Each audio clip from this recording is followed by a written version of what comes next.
Hello and welcome everybody to today's live show brought to you by us here at Dream Data. We're back from a good European summer vacation and ready to take on the world of B2B marketing again.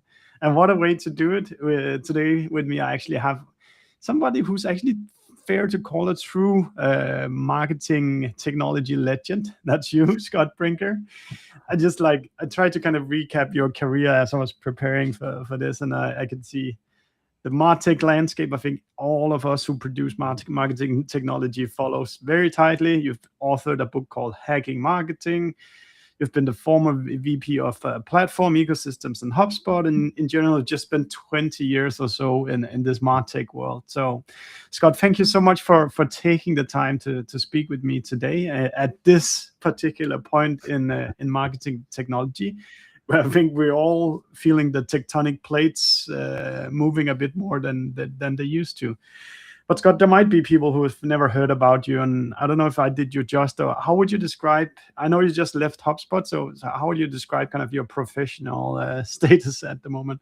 Sure. Well, thanks for having me for this chat. And then nothing I love better talking about than the rapidly changing world of MarTech. Yeah, that was a great intro. Yeah, I think the short version is I've just been at this intersection of marketing and technology my entire career. Dating back to that first big disruption of the internet and .com, hence the gray hair and all that. But yeah, I've been an operator. I've built my own software company. Yeah, worked at larger companies like HubSpot. But yeah, sort of all along in that path, my labor of love had been really engaging with people around how this collision between the worlds of technology and marketing that, once upon a time, we're like on opposite ends of the career spectrum, as they've entwined. It's not just the technology that's interesting. In fact, in some ways, it's almost the least interesting part of it.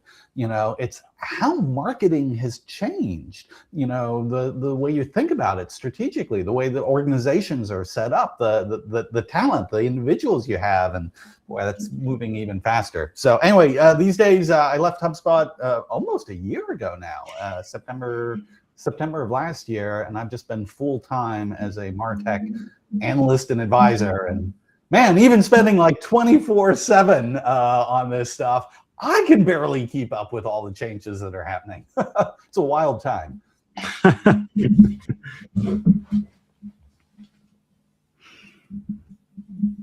That's incredible, Scott. Can you hear me? Yes, came through a little choppy at the end. Okay, great. I'll just pretend that it's just the video wobbly a little bit. Scott, before we start, how did you get into this this role of just becoming this godfather of marketing? Marketing technology, that is. Yeah, and I always feel like that godfather of MarTech phrase, you got to take that a little tongue in cheek. But yeah, I mean, I started out as a very young software entrepreneur, even kind of, right at that beginning of the internet space. I was originally a software engineer, but it turned out, and this was very disappointing for me to learn as a young person, was when you build it, they don't necessarily just come and buy it right away. And so that's, I got very fascinated. Yeah, like, okay, if you're building incredible things, like, that's a classic, how do you actually engage a market? How do you find customers? How do you win them? And that actually, I just got fascinated with, the work of marketing.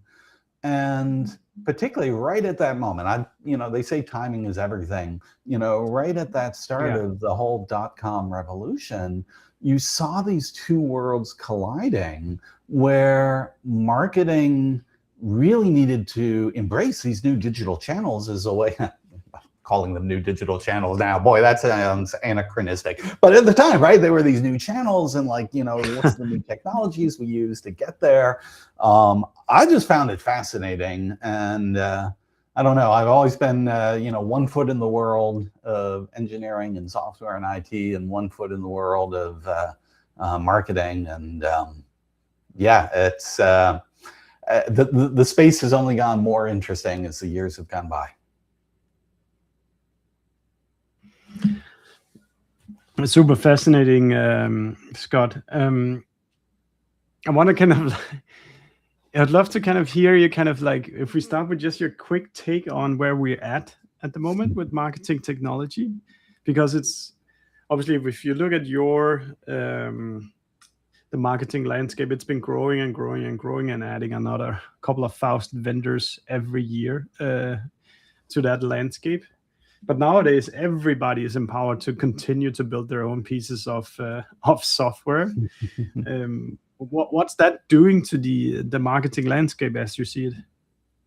Yeah, well, I mean, we have the data on that, you know, and when AI, this current generation of AI, like first hit the world in 2023, and in 2024, you saw this really remarkable explosion of like people building more and more products, with AI. This past year was the first year where essentially the growth of the Martech landscape that had been growing, oh my goodness, 15 years, 14 years before this, here in its 15th year, it finally like leveled out. Now it's still incredibly large, 15,000 some odd products. But I have to say, even outside of the numbers, that our research showed, I get a much deeper shift that is happening in the industry for exactly the reason you said, of like people being empowered to build their own things. Now, there's a caveat here. I don't think most people are, or certainly should, be developing like a lot of core systems. I mean, like, you kind of don't want to be like having to build your own like CRM, your own like, data platform. I mean, these are things where it turns out actually professional, engineering teams and product teams, they have a really important role to play in that. But at the level above that, this thing of like, oh, I have a particular workflow, or there's a particular like, experience or, content thing that I want to bring together. For a long time, marketers were sort of forced to do that in the way the particular commercial application they bought, did it. And if they wanted to do something that application didn't do, well, we went out and we bought another application to do that piece. And what you're seeing now is that, okay, there's still a tremendous demand for like foundational software.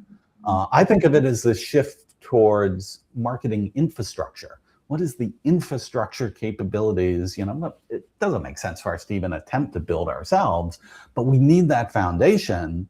But then on top of that, we're increasingly getting more and more flexibility to leverage AI to like, oh, well, how do we want to use that infrastructure to create, whether it's, again, workflows or experiences or any sort of thing that becomes much more tailored to our particular business? I hadn't thought about it that way, Scott, but I think that's a very good articulation of who's in trouble and who's not in trouble, yet at least, depending on how AI positivist you are. So you kind of like you suspect certain industries that they want to crumble because part of the infrastructure AI will at some point catch up and be able to do things completely automatically for people. Yeah, I mean, I still believe very strongly that domain expertise and like the craft of software and architecture, there's a lot there that I don't see AI just in the hands of people who don't know what they're doing with it. Like, this is the wonderful thing. You see it like engineers, software engineers who are leveraging AI coding, man, that has really dramatically increased like their power and their productivity. But they know what they're building, and they understand that. And so they're applying it as a tool in a very specific way. You give those AI coding tools to someone who is a very smart person, but doesn't really have the experience, or all the mental models around like software development. They're just going to struggle, to make software that's going to be reliable and steady. And honestly, it's probably not what they want to do. Like if they're a marketer, they kind of want to be doing marketing, and the world desperately needs, good and better marketing. So I don't think everybody's going to be building everything, on their own. What's interesting is the things that they can build are arguably things that wouldn't have gotten built before. Oh, what would that be? Or like, is there any like particular example you're thinking about it? Oh, well, sure. I mean, again, like, let's say even it's just like say it's a content creation workflow process that we have. So historically, I would buy a piece of commercial software. I don't know, what were one of the classic ones? Maybe like Workfront or something like that. And they would have a certain way of like structuring, okay, here's how you manage this process and these handoffs and tracking it. And that's fine. But if I wanted to do that process differently, because no, here's how we loop in the agencies here, and I've got this user-generated component that I want to bring into that, it might have been like, well, all right, it doesn't really do it the way I want. In theory, I could go out and hire a bunch of software developers to build something specialized just for me, but it wouldn't have been worth it. The economics wouldn't have been worth it. It would have taken too long. So we just didn't build it. We just sort of lived with what we had. But today, these are the sorts of things where like, oh yeah, no, I want to change the way I do my workflow. You can actually do that. It's not that hard anymore. And so those are the sorts of things that I feel like, what I mean by things are getting built that before we just wouldn't have built them. They didn't make economic sense. I swing like back and forth on this AI topic because it's so much changing everything. But I sense also that I have a feeling that a lot of people are getting worse at their jobs. Because, like, for example, marketers are getting worse because they the innovative stuff they would do in the past, the critical thinking, the double checking the computer and one stitching of what they agreed with the agent. And then there's the other half, which is the I don't know if that's the 20% or something like that. They get they can really 10x themselves with all these agents running and doing stuff like that. But I'm worried about the not so, as you talk about, the not trained people that are trying to do a craft. Spill a lot of mediocre work out there, which is not help themselves or their companies, or that's at least a fear that that I have on behalf of marketers. I think it's a very legitimate fear. I honestly though, I feel like that is actually now where the dialogue is starting to shift. Even within this year, like at the beginning of this year, I almost felt we were like at peak. Everybody's talking about like, oh, I've got all these skills and I can replace my product marketing with, this Claude skill, and I've got all these agents and I've got OpenClaw, and again, it is really new stuff, innovative stuff. I don't disagree with people being excited about the possibilities, but I have seen more and more of the conversations over these past few months to be like, I mean, just pick the thing about AI slop. I mean, there is starting to be a really significant backlash, of people who are using AI, to sort of quickly do writing for them. A few years ago, this idea of detecting AI writing seemed like something that was going to be really hard. Boy, it's not really hard. Like, you can read something, and if you've been working with this stuff for a while, you're like, yeah, no, AI wrote that. I know that pattern. I've seen that, and it's gotten where it's not just recognition, but now it's people who are like, shaming people for like, in many ways, like, you're wasting my time, by giving me something that takes me longer to read than it took you to write. And now you've got things like LinkedIn, letting you like identify, like, I'm going to report this as AI slop. Substack is like, no, we're automatically going to detect AI slop. What was it? Even just recently, Claude, the Anthropic folks, they're like, oh, and we're going to put a watermark, I guess to comply with the EU regulation so that like you can detect AI. Right? I mean, there's a real backlash. That's I haven't seen that news about the water. How will they kind of do some kind of watermarking on stuff? Yeah, that's a great question. As I understand it, again, like, the writing itself is actually generated through like, a token output stream, and that there's a way they can subtly be putting in what those tokens are that will then allow them to identify that as a whole. Now, if you go in and you start editing it, how long that watermark sticks around. But actually, that's a perfectly fine point. I mean, again, it's like, people who want to leverage these tools to help in what they're doing, yeah, I don't see anything wrong with that. Like, for a lot of work, a lot of us, we could use as much help as we could get, but I think there's a really big difference between, leveraging these tools to help us in what we are driving, what we are creating, what we are thinking through, versus where you started with your question of like people sort of just outsourcing the thinking and the writing and the building to something that then ultimately they don't understand. Their skills start to atrophy. Yeah, it's, I don't know. I feel like at least there's a little bit of a pendulum swing of like, well, maybe we don't AI the hell out of everything. Maybe we find a better balance. Definitely, I kind of agree with the sentiment that everybody was just saying, throw everything to AI and let that solve everything. Hopefully, this is a critical thinking that will occur after that. Here's hoping. Yeah, there's I think a lot of reached some kind of plateau by now that we use it to write. We've prompted out some images. We've had it correct.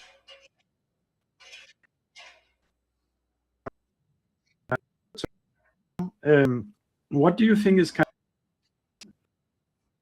of line of thinking? What is the next plateau will open up?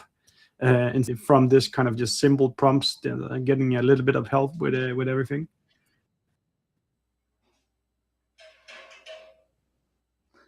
Sorry, the video stream actually did start to interrupt there, so I kind of lost half of that question.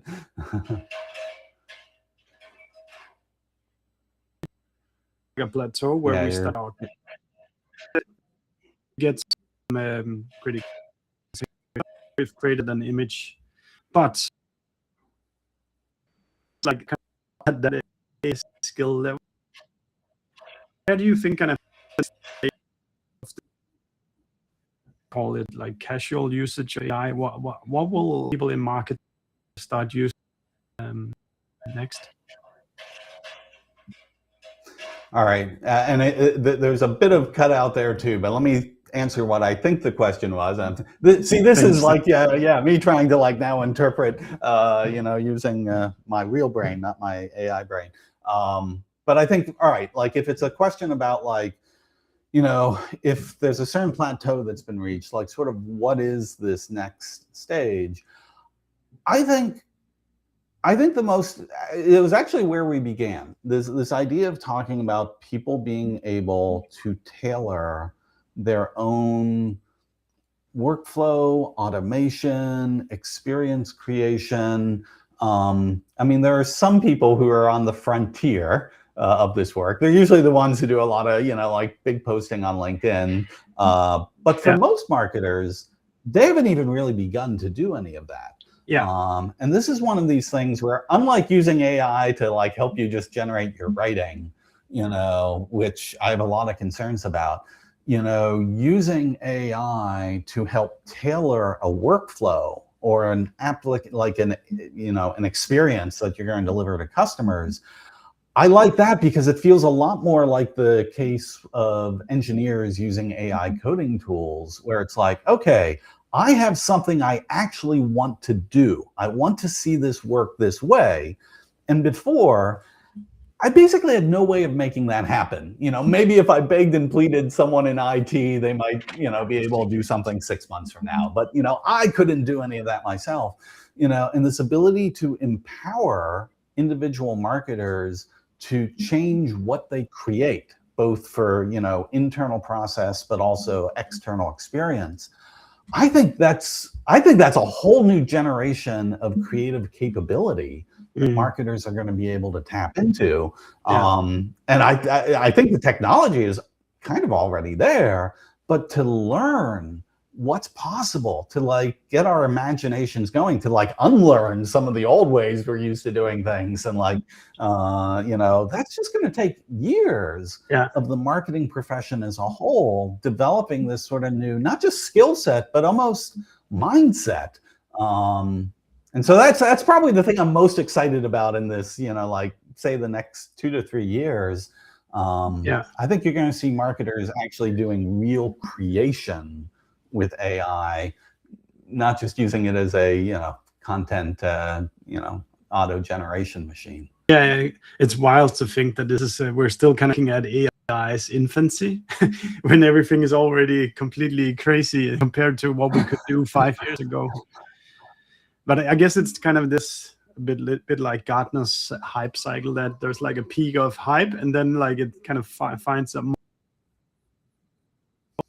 people actually have to do really productive stuff. Yeah, well, and I mean, this is the thing, because the frontier keeps moving. It's very hard. First of all, it's just very hard for most of us to absorb it all. Just trying to keep track of what the latest, things are and what that makes possible. You just can't do it. But even more so because there is actual, continued advancement and innovation that's happening. Is, here we are, we're having this conversation today, and based on what I know today, here's kind of what I would extrapolate and expect, how marketing would change and what people would do. And, but the reality is, if we have this conversation 6 months from now or 12 months from now, I mean, the state of the art of what's possible, it might be a very different thing. So I kind of feel like it's a bad time to be like a pundit, because trying to make predictions on this stuff, it's a little bit of a fool's game. That's really funny. You just have to have the humility that here's what I think might happen, but honestly, I could be completely wrong in another month. But it's kind of, I guess if you think about my career, I can kind of remember we had internet, then we had ads on the internet, then we got a mobile phone that was on the internet, we got social media, and then I'm trying whether AI is going to be much more than these kind of mobile phone, social media kind of reference points,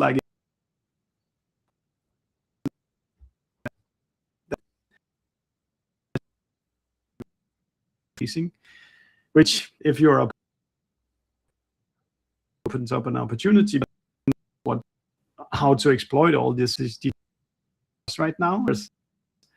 In a career where you can really excel, where vast majority how to take advantage of these things yet.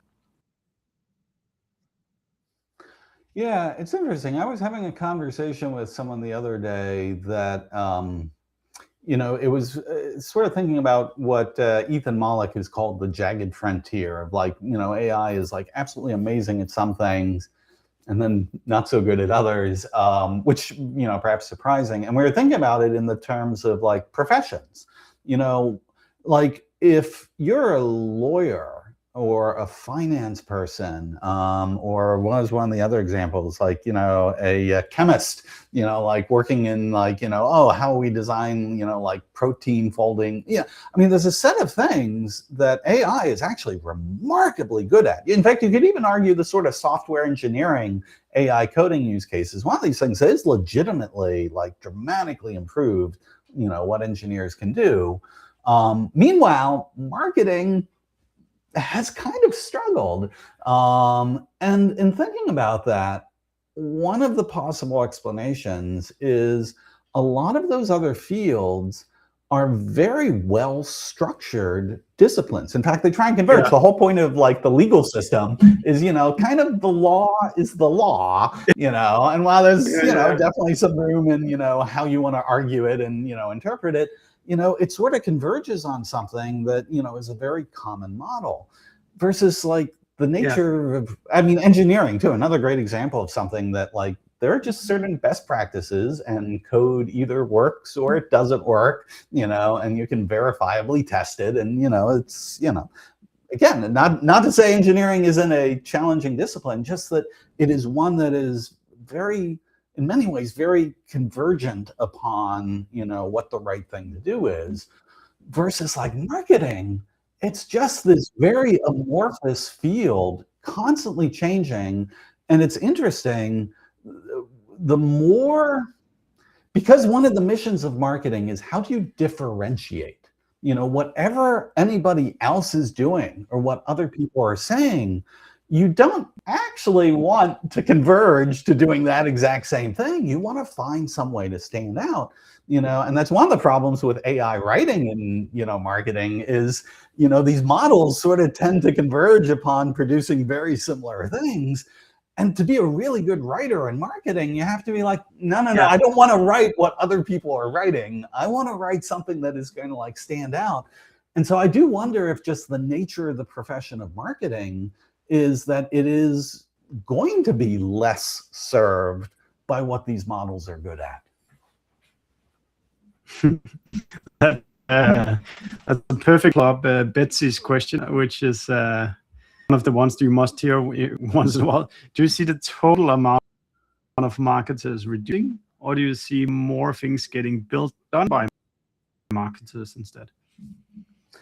Yeah, I don't see marketers reducing, and for two reasons. One is sort of what's implied in that question, that, oh boy, now that we've got these tools and we can do so much more, it turns out there actually is a lot more. There's a lot of things we could do to make marketing better and more effective. We haven't run out, close the door and yep, it's all taken care of. But I think part of it is, and this is just the first few times I'm starting to formulate this idea in my head. So push back if you think this just doesn't hold water. But I love it. Good, great, Scott. Like marketers are one of the best counterweights to the AI side of things. Because and I was just writing about this the other day, with engineering, being able to produce 10x, the volume and the velocity of things being created. Yeah, that's good at some level. But what's happened is it is absolutely flooded, the go-to-market channel. It's flooding customers and prospects. They're basically being overwhelmed with stuff. And it's not just the volume of stuff. It's as you get more and more stuff flying out, the coherence gets lost. You're like, wait, what's this product do? What does this company do? Wait, what's going on here? And I feel like marketers, forget AI for a moment, are one of the perfect professions to be able to step back and say okay, hang on here. Let's synthesize, let's create the coherence of what is this brand? What is this product? What do we stand for? How do we do it? And if we're going to do a bunch of innovation, I'm not saying don't do innovation, but it can't be this just chaotic flood. It's got to be something where people are bringing, what's the phrase that's sometimes used? Judgment and taste, to that process. And I just think marketers are in a really good position to be the guardians of that. And I think we're going to need, the more AI is doing more and more other stuff, almost the more we need that balancing force to just make sure the thing doesn't fly apart in a million directions. Yeah. It's a super interesting in marketing. And then obviously in marketing there's disciplines that kind of lends it more to the waste nature that you talked about from engineering, making a decision on Google search ads that is very mechanical, and if buy more, you probably produce more pipeline, buy less, you save money. But then there's like positioning strategy, like in a way that stands out and is differentiated. Yeah, I mean, the trick to advertising, in my humble opinion, has never been really the optimization of like bid strategies, or honestly, even like, the hyper targeting strategies. I'm not saying some of that stuff doesn't have value, but I don't think that's the stuff that actually creates a great company versus not. It's like, wait a second, what are we actually bringing to market? Who are we really like trying to go after? How do we engage them in a way that's like compelling and differentiated? And I think like, this idea of saying like, oh yeah, that's just something the AI can, figure out. The hard work in advertising isn't the actual insertion. It's the message. It's so anyway. This is really a topic where like I would just sit down and think about it while we're on a live show here. So I have to continue to go ahead. And I noticed you saying lately also, Scott, very closely related to this, that like execution used to be like a huge bottleneck for us, for people in marketing, because like if we wanted to produce an ebook, we needed a writer, we needed a designer. If we wanted to send a lot of emails, we needed somebody to sit and do email automations for us. But now it's a kind of just can potentially take care of all these things, which hopefully that leaves, if you at least you are positive about the future of marketing, will free up time from marketers to do the more mundane stuff, and hopefully try to think more about how they differentiate, how they communicate, who they're trying to target. Yeah, although even those things, because my thinking keeps evolving on this, partly from just my own personal experience with this stuff, but seeing what other people are doing. Like the example with design is a great one. So like we produce these, reports, state of Martech and whatnot. And once upon a time when I first produced those, I would kind of just create them and design them.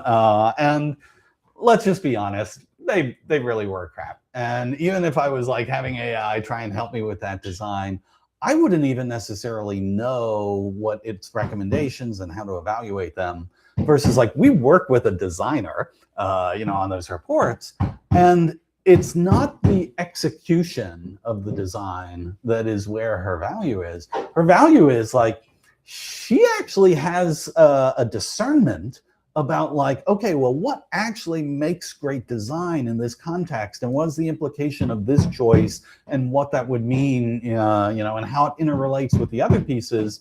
That, again, for her to use AI to help her with the design execution process, I think that's great, because she's got the discernment to know, this is a good recommendation, this is a bad recommendation. I, on the other hand, I'm not a designer. AI is making recommendations. I'm like, all right, well, I guess so. And it's kind of what you see with the AI engineering stuff too. Again, like a great software engineer who's using AI, part of why I think they get so much value out of it is they have that discernment to know, this way AI is wanting to do this, that's not the right way to do it. No, let me correct it. You got to go in this direction.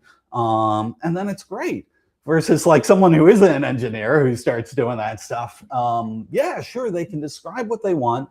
AI will make recommendations about how to build it, but they don't really have the discernment to be able to push back and say like, no, I'm not sure that's the right way to build that. Here's, and of course AI is, so, agreeable that it's like, oh yeah, you're right. That wasn't the right way to build it. Sure, we'll build it this other way. You need that discernment. And again, this is one of the reasons why I think all these specialist professions in marketing, I actually don't think they're going to go away. I think arguably their value is even greater, because like, who's going to provide like the judgment, the insight, the discernment for all these things that we want to build with AI? Yeah, and I think like what AI is really good at is pushing towards the average of something, whereas in marketing, I really often think about that kind of different is better than better quote. I can't remember who said it, but standing out in marketing, that's really what we have to do, instead of averagely like every other website where you can kind of just interchange logos and everything would sound and look the same. Exactly. You said it much more eloquently than I've been trying to muddle my way around it. But yes, that is exactly the insight, I believe. Scott, if we then take a step from kind of the work nature of marketing, and to kind of often what's the purpose of marketing, attracting new people to buy our products.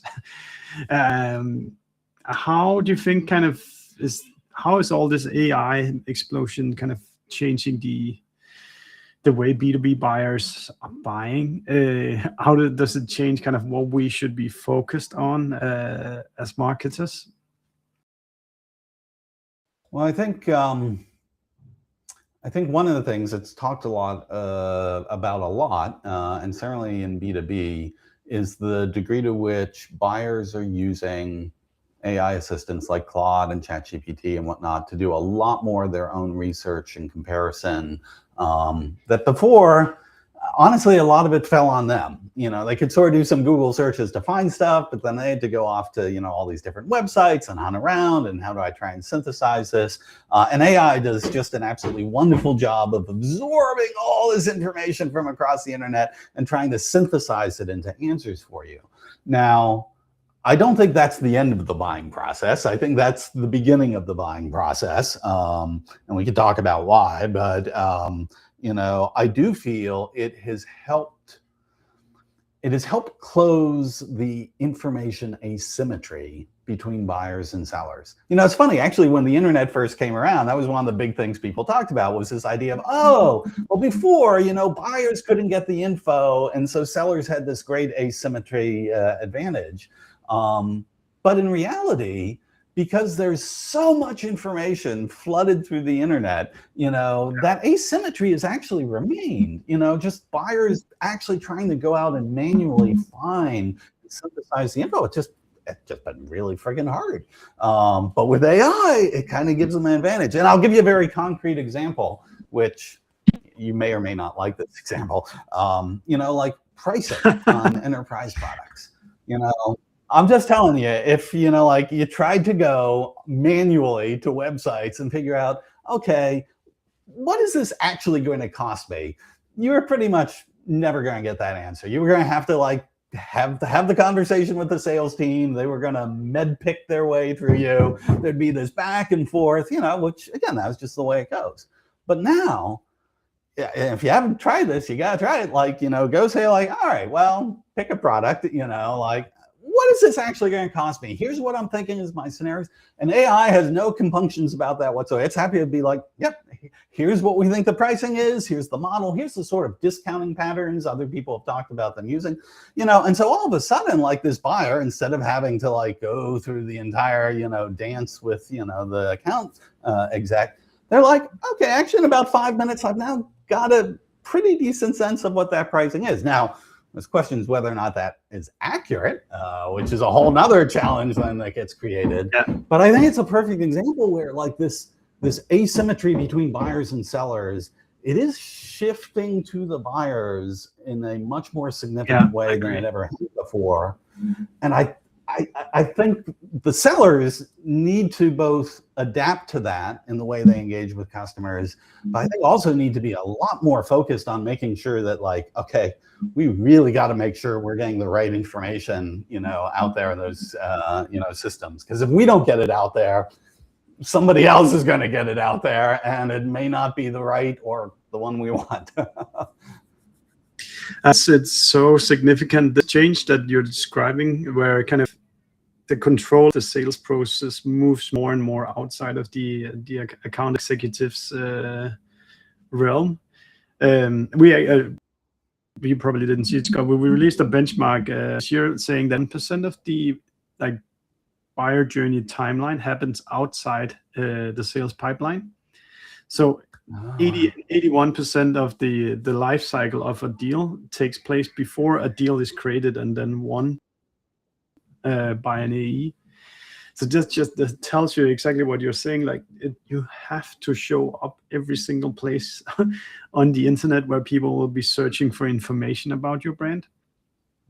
Which again, to us who wants to keep our marketing jobs, means that we need to make sure that the websites are filled with relevant content. We need to have all these third-party websites updated. The HubSpot marketplace needs to be updated with the correct information, because these LLMs are feeding off all this information, and then they're providing the answer to the prospect even without you knowing that this is taking place. Yeah.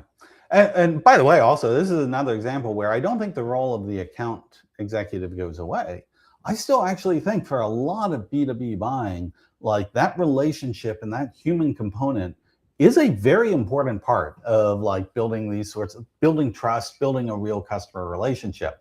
But it's just, to your point, it happens at a different stage. And the thing we really want from it is not the, you know, asymmetric dance around, you know, pricing or anything else. What we want is like, okay, this is now like, I really need to understand the actual process of how we're working together, you know, and develop that trust.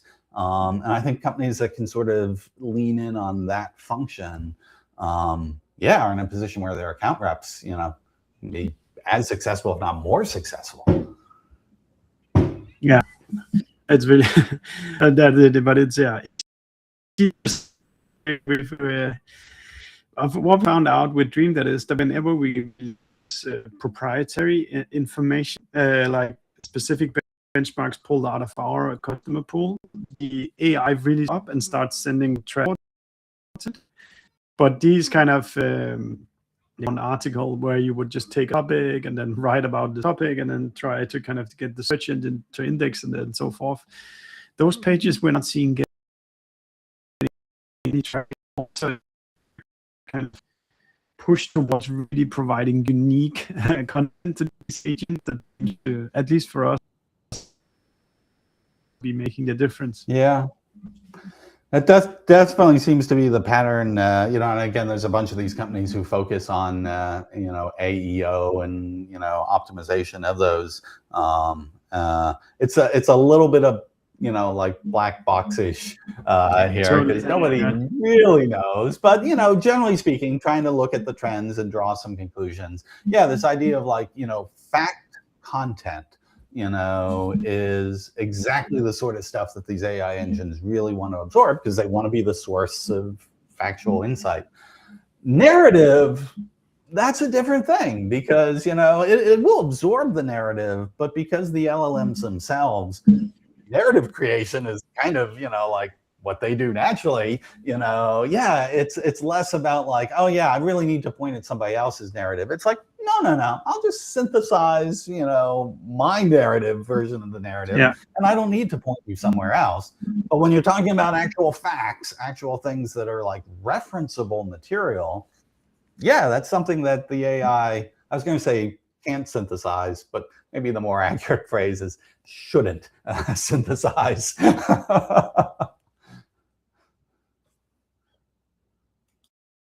Some information criticism, like we also like, because we're in like a marketing technology industry, those that we compete with, they also know how to game these engines. So you can see vendors are stuffing in what we would say is kind of a bit rigged in there against us. So nobody tries them to play the game, because otherwise you don't end up on these lists of companies that people want to talk with. As you want to be a pundit, Scott, I still want to take take the chance to kind of ask you a little bit about looking towards, let's say, the next 6 to 12 months. What are the moves that you think we'll see in terms of the marketing technology? Free to kind of intertwine with your own kind of analyst role as well, because I know a lot of the stuff you do is to describe what's coming up. Yeah, well, how much time do you have? But I guess I'll pick three things that I think are very fluid right now, and very, very exciting. So one, near and dear to your heart, is the data layer. Again, for most companies, their data layer is still pretty primitive, pretty immature. And so much of what we want to do, not just with AI, but certainly with AI, requires us to just get a much better organization of our data, a much better sort of governance to it. You were talking earlier here about, understanding the semantic layer of these things. There's so much innovation happening in that space, and I think it's so valuable. So I think we'll continue to see that get more and more adoption and growth. The other one, the area that's like really on fire, that is still somewhat surprising to me, is the CMS web experience space, which, at the beginning of this year, I think people were starting to, me included, were sort of feeling like, oh, well, if people are just going to do more and more of their engagement through like Claude and ChatGPT, maybe the website becomes less and less of a thing. But actually, it's turning out, no, the website is going to be arguably even more important than ever. Certainly because, okay, that is clearly, our first party domain, where if we're going to expose information and then even services to AI engines, for, training or agentic, interactions, that needs to be the place. And so you're seeing all this innovation around like, oh, how do we make sure the website has, it's kind of bifurcating into a human experience and an agent experience. And so a lot of innovation on the agent experience side of that. But I'm also seeing a lot of like reimagining what's possible on the human experience. Because even though website traffic is down, overall people are coming to websites less. They're still coming to websites. And there's actually still a pretty big volume, It is the definitive channel when someone actually wants to understand and work with a company. They might have started with an AI, assistant, but when they're actually getting ready to like work with a company, they're on that website, and now there are expectations of what that experience should be and how it can adapt to them. I mean, they've been trained, by the wonderful experience they have with like Claude and ChatGPT. They want better, of the website, and you're starting to now see companies in that space be like, okay, we can actually deliver that. And then there's all these things of like, because so much information and data is moving so quickly, that old model of like a pipeline where like, okay, we, create this asset and then we'd load it into this system, it would load into that system, we'd create these content blocks, there might be page rendering. It was this very long and very fixed pipeline, even not just the surface that humans would experience as a prospect or customer, but even just sort of the architecture of how that stuff got rendered and produced. I think you're starting to see, I know for a fact, you're starting to see companies in the space be like, no, we just need an entirely new model, for how we can much more dynamically take this context of the business and be able to expose it through that domain. Again, a version of it for the agents, a version of it for humans. I don't know. I think over the next 6 to 12 months, you're going to see a lot of innovation in that space. Yeah, it's easy to think that Google, that you thought could never be beat. There's like a serious, a lot of people's behavior that are challenging at least the traditional Google search. I find myself now discovering through like ChatGPT or something like that, and their website, I go to Google, but I type in the brand name, and to your point, then my first experience with the brand is as I enter the website. So that the website is insanely important for my kind of decision on whether this is a brand I want to continue looking at or not.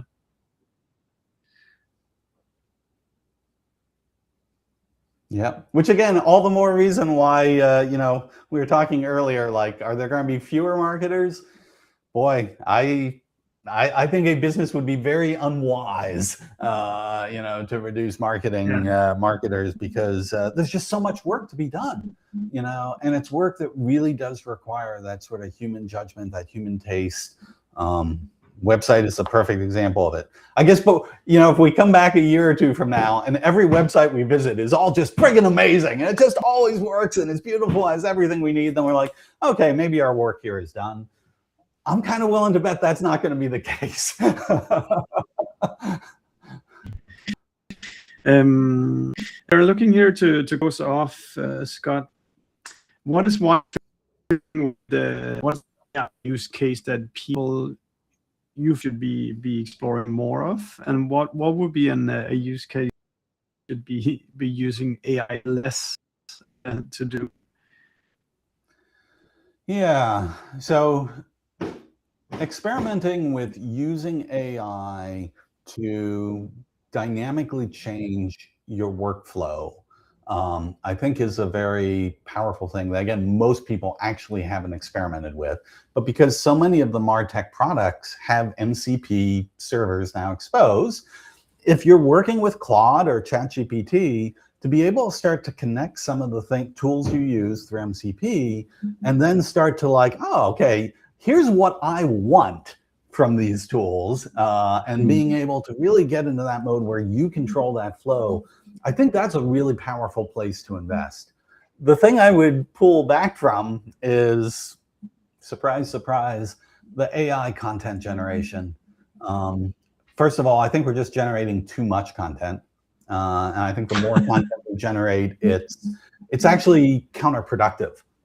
It's just creating more noise. And then the second thing is, like, yeah, not only are we producing more, a lot of it is truly slop. And people are, again, it's one of these things that's actually having the inverse effect you wanted. It's not helping your brand. It's actually working against your brand. So maybe we pull back on the throttle, on the AI content generation thing, and think a little bit more about how do we use AI to be better at actually the work that we as humans want to do. It's very much a point that I agree with, Scott. Scott, the hour has kind of just flown by. People that are listening, if they hear your call you out if you're a couple of years from now? Yeah, either it's wisdom or you think it's total crap. Either way, yeah, total. Want them to where them to go? So my website and newsletter is Chief Martech. So that's chiefmartech.com, but it's Chief Martech without an H at the end. Whether that's a brilliant or terrible branding idea, history will decide. Actually, history has probably already decided. Terrible idea, but I'm stuck with it. And of course, yeah, we're here on LinkedIn, so yeah, feel free to follow me there. But